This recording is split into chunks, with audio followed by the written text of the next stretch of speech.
Welcome to day one of the Reawakening Ancient Feminine Wisdom in Pregnancy, Birth, and Motherhood Summit. I'm your host, Nancy Lucina, and today we'll be kicking off our summit with a conversation with Kara Maria Ananda.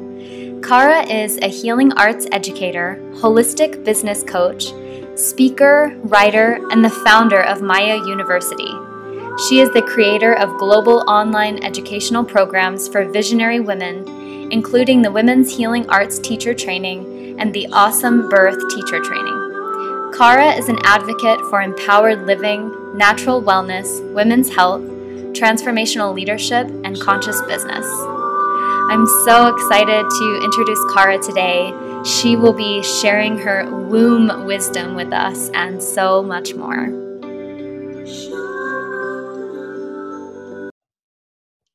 Hi, and welcome everyone. Today we have Kara Maria Ananda with us from karamariaananda.com. Welcome, Kara. Thank you for joining us. Hi. Thank you so much for creating this wonderful space for us to share. Thank you. So we were talking before we hit record about how you offer so many beautiful different things, and it's all under this umbrella of femininity, I think, and really showing up in your true power in the world. So I'd love if we could start this call with talking about womb wisdom. So for me, I'm really passionate about that too. And I often talk about like the inner goddess that lies within us and that we can meet in our womb space.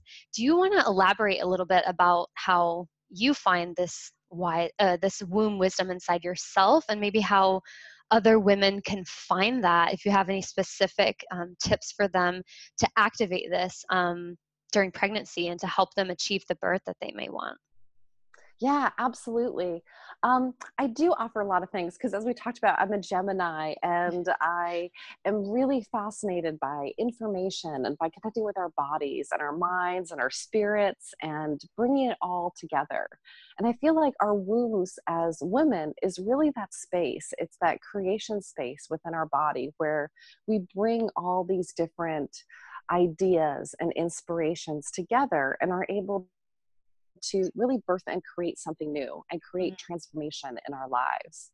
So tuning into our wombs is really a very powerful activity and practice that we can use as women, no matter what stage of our life that we're in, to really get in touch with our true potential and harness our creative power for creating maximum optimal health, happiness, creativity, vitality, and transformation in our lives.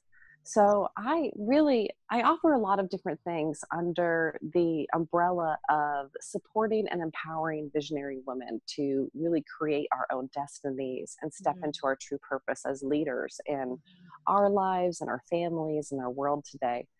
And it all started pretty much with birth and with health, because I started off, being really introduced to natural healing remedies from the way I was raised. And my very first job was actually at a massage therapy school and holistic integrative health center run by this very cool chiropractor. He was like a chiropractor, a homeopath. He founded the massage school. He did lymphatic massage. He was like a UN ambassador. And he was really cool. And he kind of took me into his family when I was younger. And then I ended up working there at the clinic and being like his private assistant. Sounds like an amazing first private job. shopper. Yeah, it was pretty cool. And it's funny because I just moved back to my hometown. So I just drove by the school like 2 days ago and I was like, wow, look, there it is. I'm like, looks the same. It's like in a little old, like Victorian house, like, surrounded by the woods. It was a really cool, unique place. So then I went away to college and I wasn't planning on being involved in the healing arts. I was studying community and natural like history and all these other kinds of things more related to community and culture and ecology. But I had a very powerful experience myself where I started really downloading and connecting with our natural abilities to heal. And I ended up going to massage therapy school and studying to become a doula and a birth doula and a postpartum doula and a childbirth educator, and started studying midwifery. although I didn't become officially a midwife, I became more of a midwife educator, actually. Mm. Because I realized that I'm actually really passionate about sharing this information with people Mm. and like being the messenger going out to Mm. like connect with the moms and the communities, being like, these are your choices, these are your options, like go, you can do this, you can do that. And so health led me to birth, and then being really involved in the birth world for a long time, attending births and training birth professionals and providing support and education and advocacy to parents made me realize that actually to be really prepared for birth, we need to start sooner than that. We need to, because most people by the time they're pregnant have already kind of made up their mind whether they're going to go, call their doctor or look for a midwife, or they're interested in a home birth or what they're going to do. So it actually starts with, women's health beforehand and with our Mhm. cycles. And Mhm. then it goes all the way back to childhood, realizing that, 2/3 of teenage girls today are being put on hormonal birth control before they're even Right. sexually active to Mm. regulate their cycles. When, of course, they're not going to have regular cycles, Right. right? Because you're a Yeah. teenager.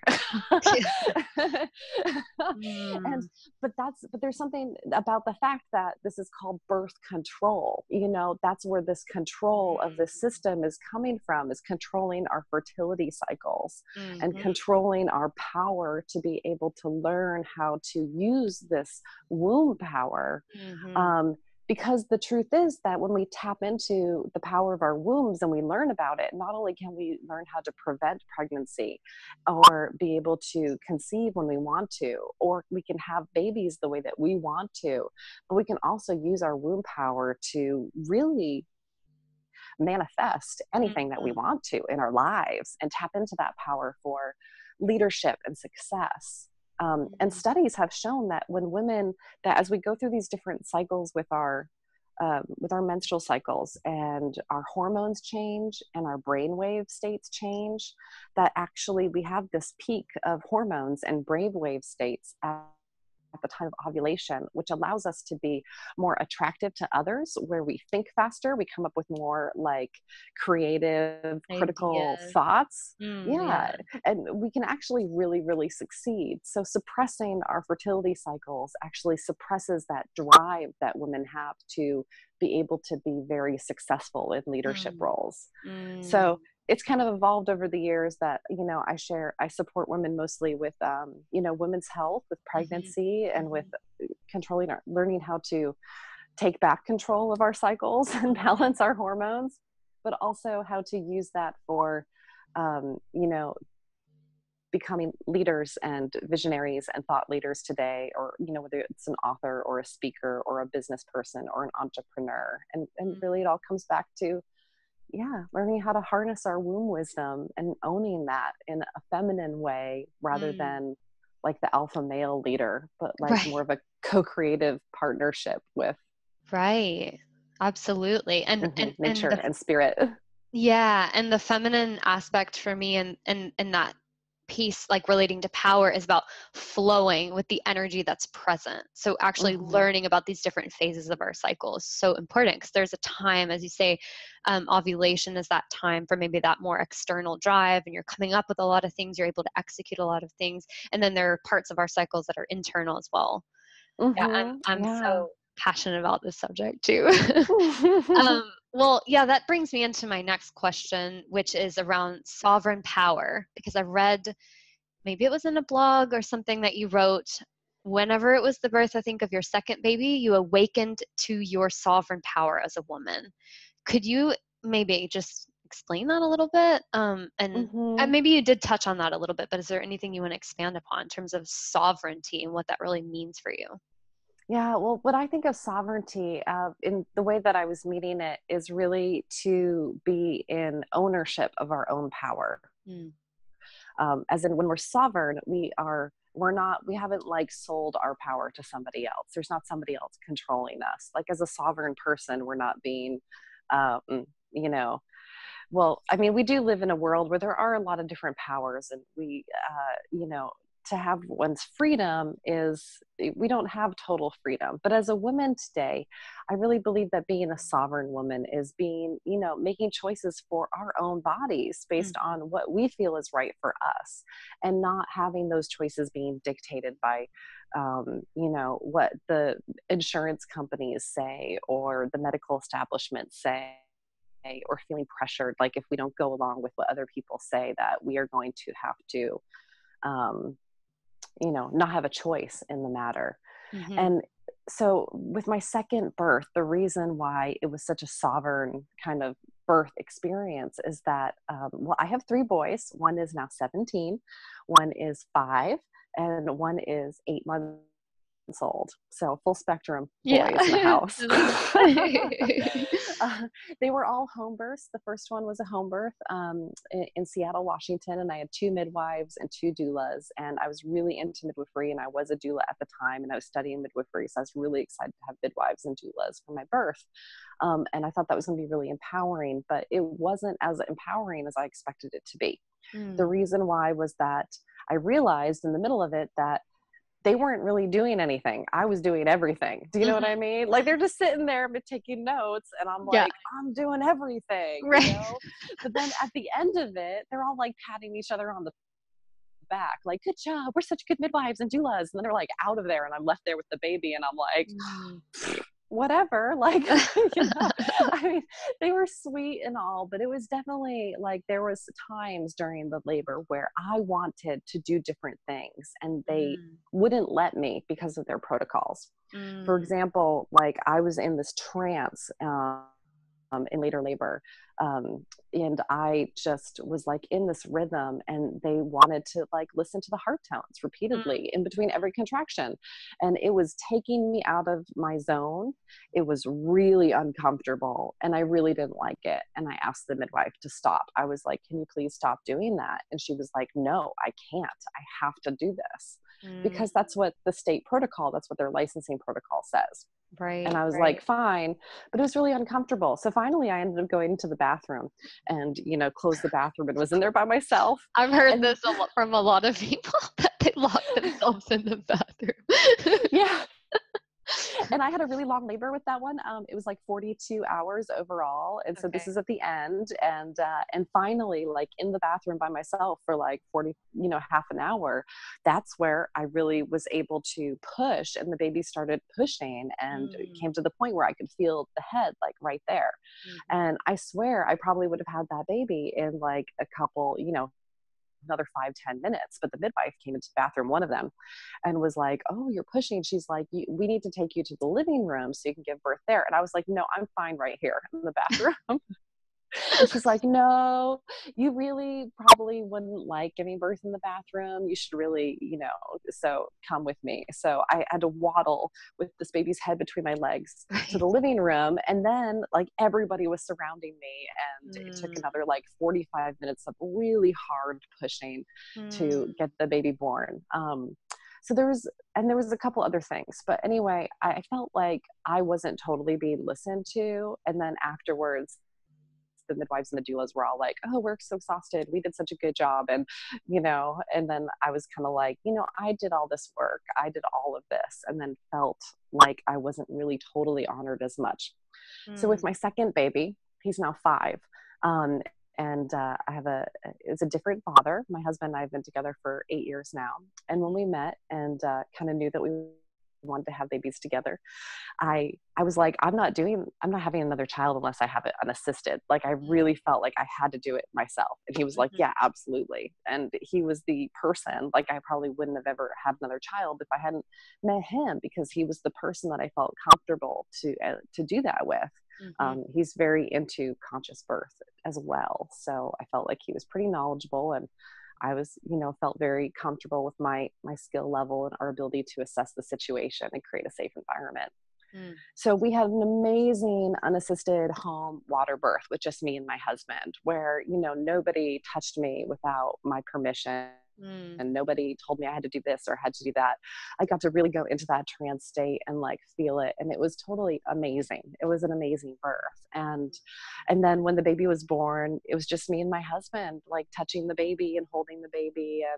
And he's such a firecracker, this little child now. He's like 5, almost 6. And he is so fiercely like knowledgeable about who he is and aware of the world in such a full spectrum kind of way.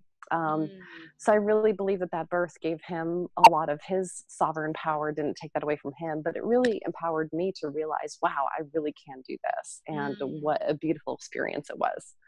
So our third baby that was just born recently too, last year in December, he was also born unassisted at home. And that was a different experience, but it was also very, very powerful. And I wouldn't do it any other way at this point, unless I felt a really strong intuition that I wanted to do it a different way.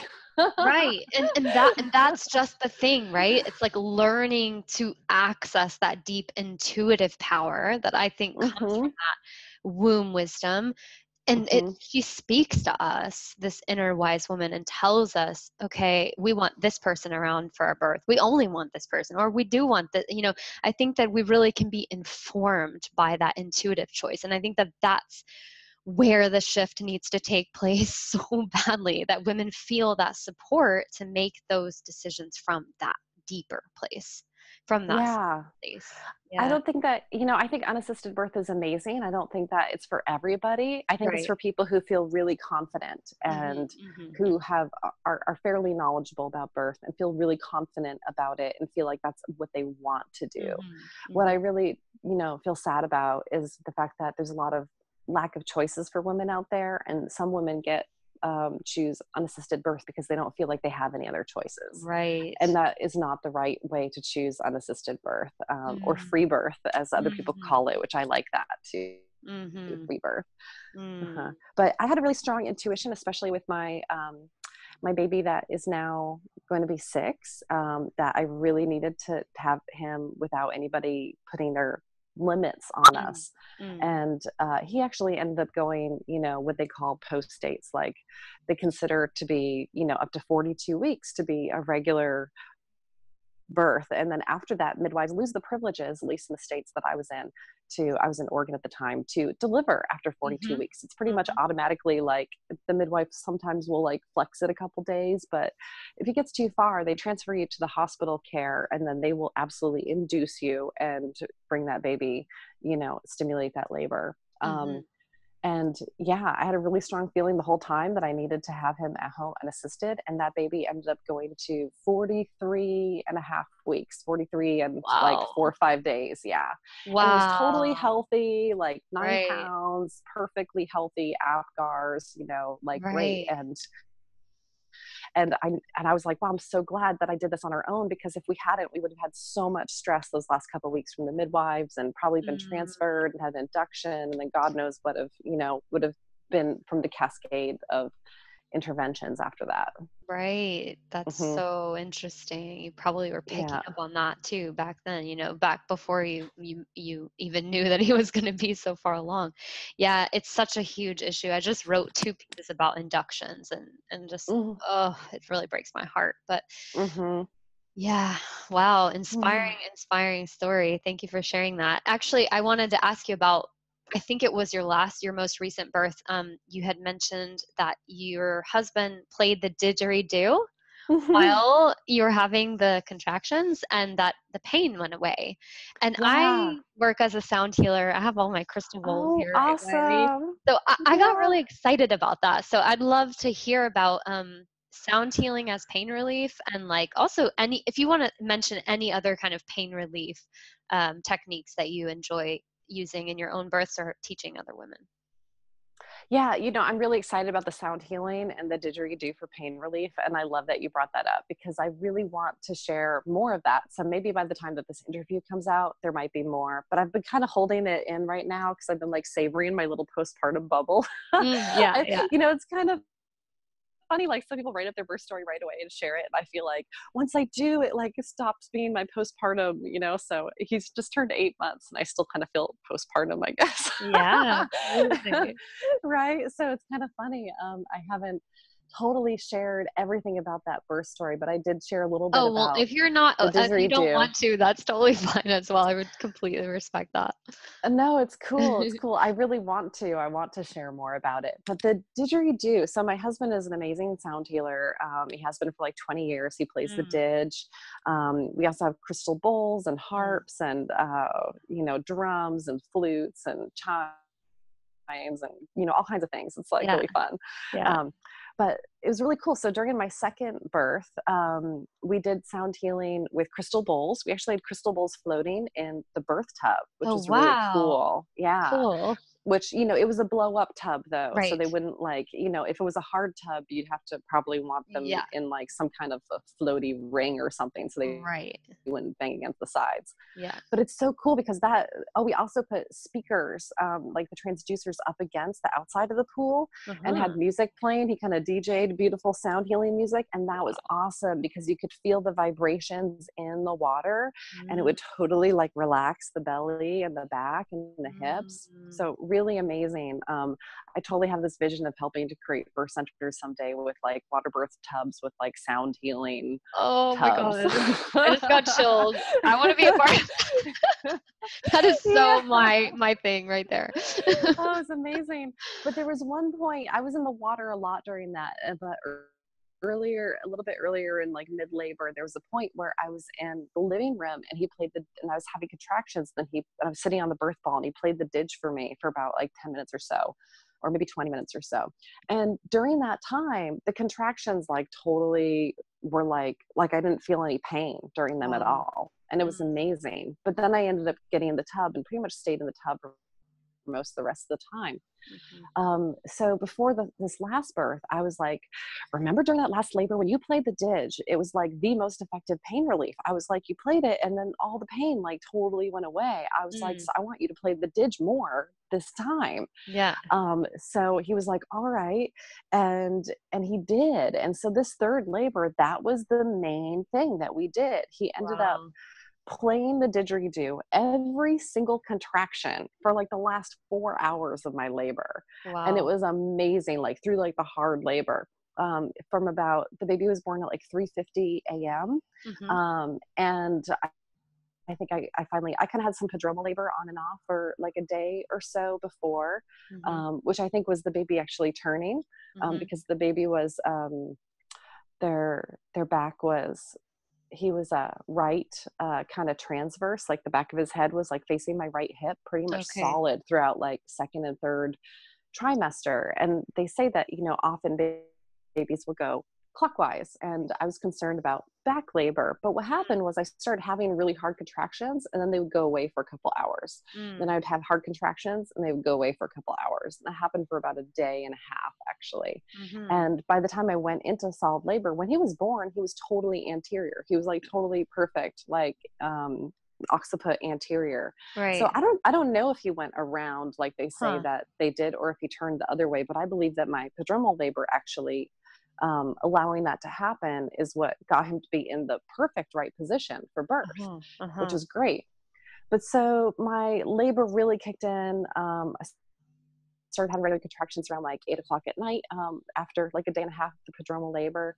And we kind of hung out, and then my husband put my 5-year-old to bed, and he got back out around like 11:30, right at the time where my contractions were like pretty solid, together, and I was starting to feel it kind of intense. So he pulled out the didgeridoo and started playing, and literally like I would have a contraction and they were intense contractions too. Like I'm not one of these like, oh, beautiful, like goddess, like pretty laboring woman. I'm like, it's just a different kind of goddess. I'm like, I'm like pretty full on. So it's so funny. I see all these people, they're like, I'm like, I'm not a calm birther, I'm like a wild birther. So I would be like, I mean, these contractions were like so intense, they would hit me and I'd be like, oh, and it would just be like I'd feel it like, and I would make these really loud sounds, and he would start playing the didgeridoo, and he was like, it was so obvious just watching me from his perspective that I would go from to I could breathe. I would Mm. calm down, and then I would just be able to breathe through the entire rest of the contraction. Mm. And through it, and it would take away all the edge of the pain. It would make it vibrate. It felt like the energy was flowing and moving through my body, and it was just totally manageable. Like without it, it was just really different. It was like a train going through my body, Right. the contraction. Yeah. But with him playing the didge, because if people haven't heard or felt the didgeridoo, like if you're actually receiving it, it's such a long vibrational instrument that it creates these really strong vibrational sound waves, which actually affect the smooth muscles of our body, because our muscles, like our biceps, we can like flex and then consciously relax, but the smooth muscle of the body, you can't flex it and then consciously relax it.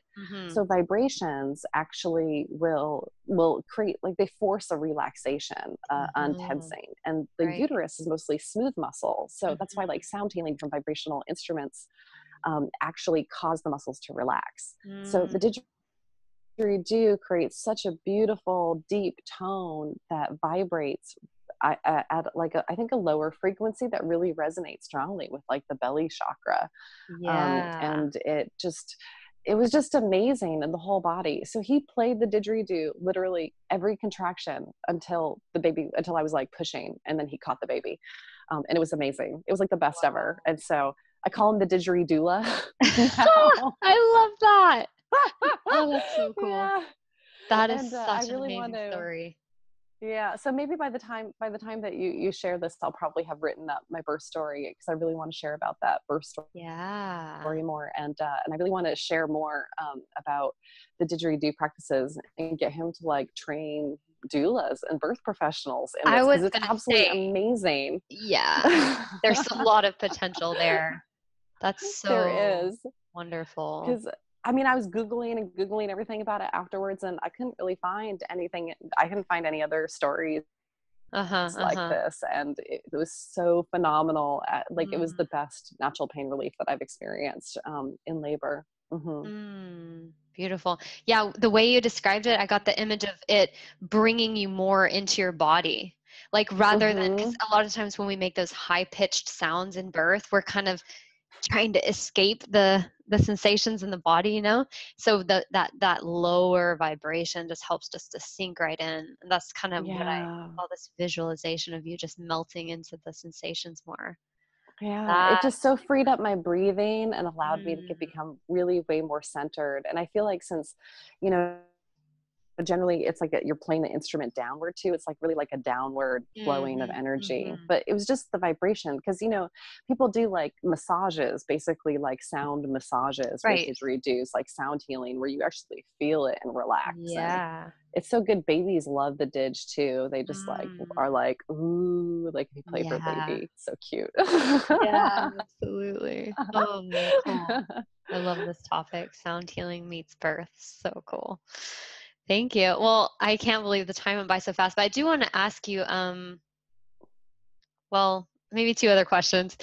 Brief, if you could, like, can I have a lot of time with you? If you could talk just a bit to us about self-care and motherhood, because you're still in this postpartum phase, 8 months. So, you're still in that bubble a bit, and you're an incredible businesswoman, entrepreneur, many talents, many offerings. How do you manage? And one of your courses is around self-care. Do you want to share with us maybe one little tip for new moms, how to manage caring for oneself in all of this? Oh, yeah. And all of it. Just one thing. Okay. I know. You can share more. I'm sorry. I know I can go on and on with stories. You can share more than one. Well, self-care is so important. And I think one of the most important things to realize is that, we all know kind of what is beneficial for us. We like, Mm-hmm. if you ask anybody to name, like, what are 5 things that you love to do that make you relaxed and calm? Anybody can name that. They'll be like, I love to go walking in nature. I love to take a good long bath. I love a massage. I love, having, a good book and a cup of tea for like 10 minutes or something Yeah. like that. Like, anybody could name it. It's just prioritizing that and Yeah. really allowing yourself, giving yourself permission to ask for that, to ask for support, to claim that time, to use that time. Maybe when the baby naps, I mean, everybody says if baby naps, you should nap, but you know how we are as moms. Most of the time we're like, I got to do the Right. dishes and I got to do the bills and whatever. But what about, I got to do self-care, like we could take some time for that too. And asking for people around you, oftentimes we feel like selfish, like we shouldn't ask for time for ourselves. But self-care is anything but selfish, because that's, I think, the true perspective is that we need to use self-care to be our best selves. Because if you don't do self-care, then you become exhausted, you become burnt out, you become cranky, and you're no fun to be around anybody else. You're actually a drain on other people. Right. And that's selfish, actually, to be taking other people down or to be causing, an effect on other people. But when you take the time to take care of yourself and you realize that it's okay, it's important and it's essential to prioritize some self-care time. And, we got to take what bits we can when we're new moms. And then it gets more as the babies get older. Yeah. Well, then we're happier and we're healthier, and we're able to contribute more to the world. We're able to be of a better support for others. We're able to be better friends and partners and family members. So truly taking care of ourselves makes us a better person in all the relationships in our lives. Whereas if we don't take care of ourselves, then then we take energy from other people, by being, not as enjoyable or stressed out or overwhelmed. And so it's really important to indulge in self-care. It's also essential for our own well-being. And postpartum, our bodies are going through so much change and transformation.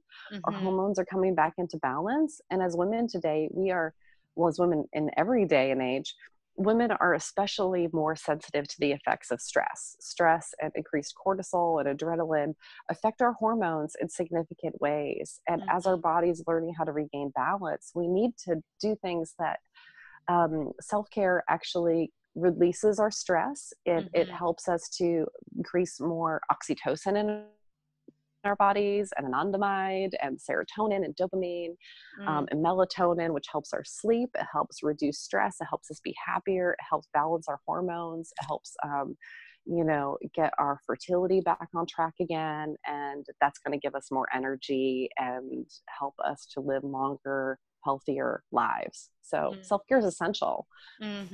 Absolutely. And scheduling it in is so important, as you say. Like, I think you really need to put it in just like you would put in anything else in the calendar. Maybe you put that in too, right? And that and that postpartum period is such a time of receptivity. You're in such that yin space. So it is that time to receive the help from your neighbors, from your friends, from your family. It's not selfish. I see a lot of women struggling with that, as you say. So we are both giving you permission right now to ask for help, please. It's so important. Before I get to my last very brief question, I would love if you could share with us your offerings. You have so much amazing things going on, and by the time this launches, you'll probably have more. But tell us what you have going on right now for, around pregnancy, birth, also for maybe birth professional, anything you want to share.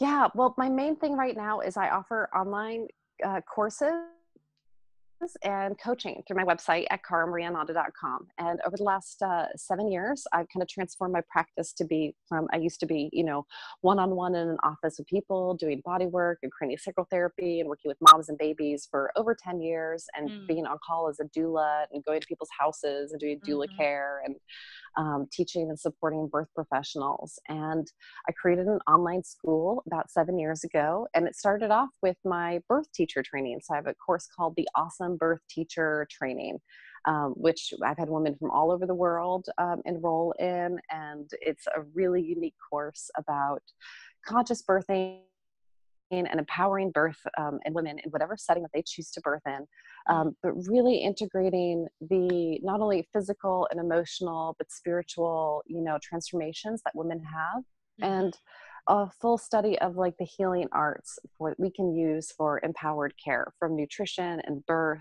nutrition and herbs, to dance and body work and storytelling, and so much more. So the Awesome Birth Teacher Training is it's now I just opened it up, so it's now ongoing and it's available for enrollment. And I also have a Women's Healing Arts Teacher Training, a Healing Arts Business Academy, the Maya Mystery School, which is a women's spiritual leadership coach training, and so much more. Actually, I have about 13 courses that you can get all together in my university, which is like my complete package. And I also offer one-on-one coaching via in person if you're here, but mostly by phone or Zoom around the world for women's wellness or conscious business development for women. I'm often offering new different things. I did write a book too called How to Have an Awesome Birth, which I've had available for several years, but I'm actually in the process of going through another re-edit. So hopefully by the time this comes up, because I want to add that new birth story in there too. I've read that book. I'm kind of holding on to it. Yeah. Oh, good. Thank you. Yeah. It has some good stories in it. Yeah. So I'm working on a new edition.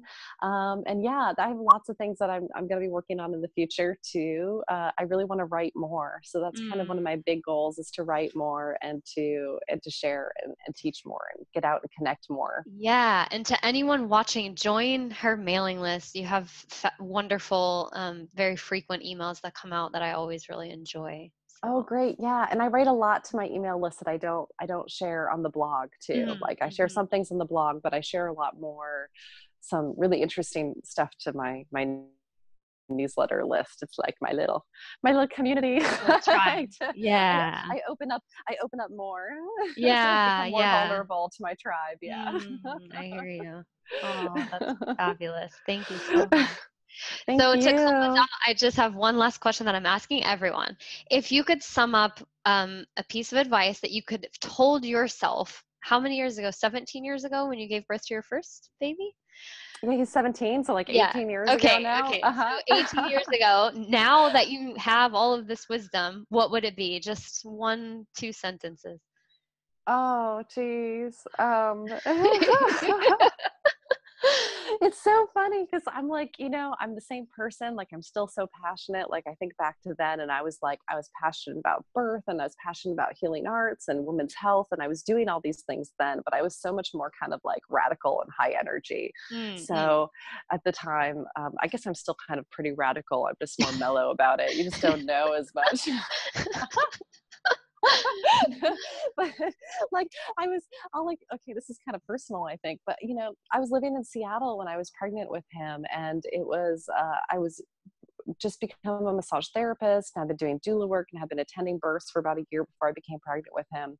But it was 1999. It was like a big time of change, and that's when the WTO protests happened in Seattle. Everybody I knew was out being a part of that, and I was pregnant, and I was like, I don't want to go down to it. And then my friends were like calling me and saying, oh, it's so peaceful down here. It's like people have puppets and they're playing music in the streets. Come down. So I rode my bike 6 months pregnant downtown and was at the WTO protests, which were like, it was like being at like, the Oregon Country Fair or something for a while, until all of a sudden the police come in and start tear gassing and throwing smoke bombs and riot cops. And I ended up like running from the cops 6 months pregnant. And so all I could think now is like, if I was going to tell myself pregnant back then something, it would have been like, stay out of the protests. Stay out of it. Yeah. Right. Just like chill out, like stay back. Like don't, like other people might say like, oh, this is okay for you. This is okay for you. You can do this, but they don't know, Right. And it's interesting because I was really active that pregnancy, and I felt like I was like proving something by being really active, by like biking all over the city at 6 months pregnant, by going to the protests, by being on the front lines, by going skiing Black Diamonds when I was like 6 months pregnant. I'm not Wow. Yeah. I was, Okay. and I was throwing raves too. I was like literally like hosting all night dance parties because I had been Wow. like organizing DJ events and being an event producer for a while. So I was like hardcore. I was like dancing all night and I was doing all these kinds of things. And then I had like a really long labor, you know what I mean? And I mean, I had a lot of energy postpartum. Like I was like, I felt back to myself like pretty quickly, like 2 weeks postpartum. But Mhm. there's a big social shift. Like my friends didn't understand the differences about me having a baby. Suddenly they Sure. left and it was kind of shocking for me. So Mm. um, I feel like each pregnancy I've gotten mellower and mellower and allowed myself more time to rest. And Yeah. there's a lot of stuff today that says like, you need to work out, you need to do this, and you need to do that. And my second pregnancy, I had a lot of morning sickness, and I kind of balanced that with still feeling like I needed to get out and I needed to dance and I needed to walk and I needed to hike. And I was much more mellow, but I was still pretty active, like doing yoga and stuff. But my third pregnancy this time, this is interesting. And I think it's kind of counter to most advice today. I also had a lot of morning sickness this time. And I was like, had been doing all this, I've been doing so much research into self-care, and I've realized that the most important thing for self-care is decreasing stress, that stress is the biggest issue, and that if we have any kind of stress in our body, it affects us negatively. Mm-hmm. And stress is like related to like 85% of health issues that we have. Yep. So I just allowed myself to like literally chill out as much as possible this last pregnancy. Like I didn't exercise. I would like meander in the woods, I didn't follow the old like midwife, healthcare advice that you need to like walk 2 miles or 3 miles a day to get your baby in the right position. I was like, I'm going to relax. I'm going to like sit on the deck and like drink tea. And I would like go for walks in the woods, or I would go to the lake and I would look at the lake and I would like float in the water. I was like really mellow. Like I hardly exercised, except for ordinary life, walking through the park, this or that. But I had the least amount I didn't have any hip or back pain during this pregnancy. And I had very few like leg cramps, and I had such aching hips in my other pregnancies, like where it was hard to sleep, and I'd get new mattresses, I'd do all this stuff. But so this is my counter advice, is to just chill out and like relax. It's all going to be okay. You don't have to do all of these things. You don't have to hike miles a day. You don't have to like prove to anybody that you're this or that, because in my last pregnancy, I did the least amount of like exercise and this and that. And I just relaxed and I felt the best, except for the throwing up. Other than the throwing up, that wasn't so fun. But my body felt really good, like my muscles and my ligaments. And I think that excess exercising can actually stress out our ligaments. And I think that we need to listen to ourselves and just do what feels good. And stay away from riot cops.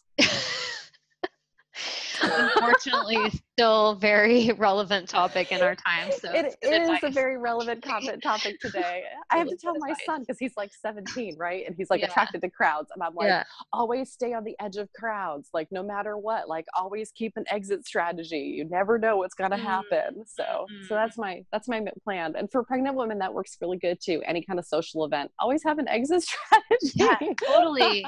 Because you're energetically so much more open and sensitive when you're pregnant. Your field is like huge, so it's important to come back in, right? And to not feel like you have to do anything. So that's kind of a funny question, but that's just what came to mind. Love it. To be honest. Yeah, that's great. I love honesty. Well, this has been such a joy. I could talk to you for so long. And if you ever like develop that idea with the sound healings and the birth center, let me know. Oh yeah, I'll come do some. I know, I still want to. I have dreams about it, so I feel like someday. Nice. Yeah, that's cool. I love it. Well, thanks again for joining us, and have a wonderful rest of your day. You too. Thanks so much, Nancy. I had a great time talking to you. Good. Thank you. Bye. Bye.